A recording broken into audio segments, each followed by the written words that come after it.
જય શ્રી કૃષ્ણ મિત્રો. અત્યારે આપણે શ્રી કૃષ્ણ વાણી એટલે કે ગીતાજીનો ગુજરાતીમાં અનુવાદ કરી રહ્યા છીએ. તો ચાલો શરૂ કરીએ. શ્રીમદ ભગવદ્ ગીતા અધ્યાય 10 વિભૂતિ યોગ. શ્રી ભગવાન બોલ્યા, હે મહાબાહુ, મારો દિવ્ય ઉપદેશ પુનઃ સાંભળ. તું મારો મિત્ર હોવાથી તારા કલ્યાણાર્થે હું તેને પ્રગટ કરીશ. ન તો સ્વર્ગીય દેવતાઓ કે ન તો મહાન ઋષિઓ મારું મૂળ જાણે છે. હું એ આદિ સ્ત્રોત છું જેમાંથી દેવો તથા મહાન ઋષિઓ ઉત્પન્ન થાય છે. જે લોકો મને અજન્મા તેમજ અનાદિ તરીકે તથા બ્રહ્માંડના પરમ સ્વામી તરીકે જાણે છે, મરણશીલ મનુષ્યોમાં તેઓ ભ્રમથી રહિત છે તથા સર્વ પાપમાંથી મુક્ત થઈ જાય છે.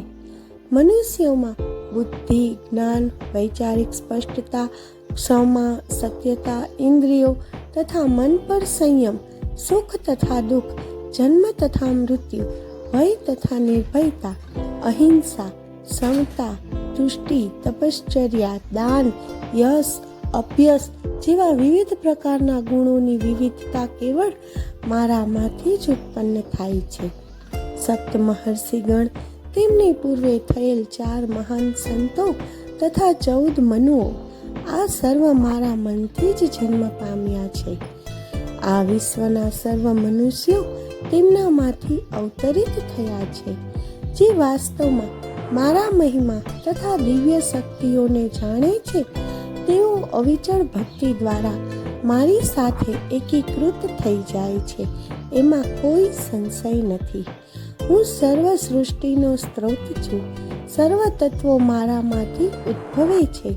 જે વિદ્વાનો આ જાણે છે, તેઓ પરમ શ્રદ્ધા તથા ભક્તિપૂર્વક પૂર્ણપણે મારી આરાધના કરે છે. તેમનું મન મારામાં સ્થિર કરીને તથા તેમનું જીવન મને સમર્પિત કરીને મારા ભક્તો સદૈવ મારામાં તૃપ્ત રહે છે. તેઓ પરસ્પર મારા દિવ્ય જ્ઞાનથી એકબીજાને પ્રબુદ્ધ કરીને તથા મારા મહિમા અંગે વાર્તાલાપ કરીને તેમાંથી પરમ આનંદ તથા તુષ્ટિ પ્રાપ્ત કરે છે. જેમનું મન પ્રીતિપૂર્વક સદૈવ મારી સાથે જોડાયેલું રહે છે, હું તેમને દિવ્ય જ્ઞાન પ્રદાન કરું છું, જેના દ્વારા તેઓ મને પ્રાપ્ત કરી શકે છે. તેમના પર અનુકંપા કરીને તેમના અંતઃકરણમાં નિવાસ કરનારો હું અજ્ઞાનથી જન્મેલ અંધકારને જ્ઞાનના તેજસ્વી દીપકથી નષ્ટ કરું છું.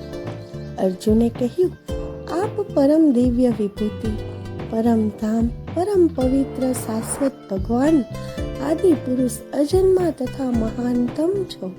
નારદ, અસિત, દેવલ અને વ્યાસ જેવા મહાન ઋષિઓએ આનું સમર્થન કર્યું છે અને હવે આપ સ્વયં મને આ ઘોષિત કરી રહ્યા છો.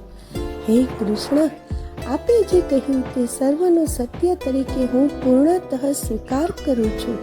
હે ભગવાન, ન તો દેવો કે ન તો દાનવો આપના વાસ્તવિક સ્વરૂપને સમજી શકે છે. જય શ્રી કૃષ્ણ.